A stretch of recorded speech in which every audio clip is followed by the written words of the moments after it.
शिवरायांचा विजय का झाला तर शिवाजीराजांच्या राज्यात भेदभाव नव्हता.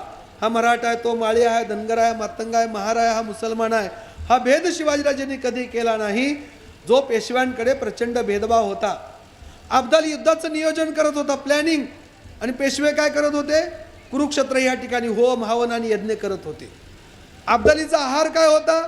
मटन, चिकन, फिश, अंडी, बिर्याणी. एवढा मोठा थंड हवामानाचा प्रदेश आहे. शरीराची झीज भरून काढण्यासाठी प्रोटीनची गरज असते आणि हाय क्वालिटीचे प्रोटीन नॉनव्हेजमधून मिळतात. स्वाभाविकपणे अब्दाली नॉनव्हेज खात होता. आणि पेशव्यांचा आहार काय? चतुर्थी आहे, एकादशी आली, आज सोमवार आहे, आज गुरुवार आहे, मग आहार काय त्यांचा? आळूचं फतफदं, उकडीचं मोदक, साबुदाणा, खिचडी, भात, हे त्यांचा आहार. कसे प्रोटीन मिळणार? मग पेशव्यांचा पराभव होण्याची कारणं ती आहे ती. म्हणून 1,00,000 सैन्य जे आपल्या बहुजन समाजाचं आहे, 1,00,000 सैन्य पेशव्यांनी अब्दालीच्या पुढे नेऊन मारलं, अक्षरशः कापलं. म्हणून ज्या वेळेस बहुजन समाज ब्राह्मणांच्या नेतृत्वाखाली लढतो त्यावेळेस तो कापला जातो, नष्ट होतो आणि उद्ध्वस्त होतो. हा इतिहास आहे.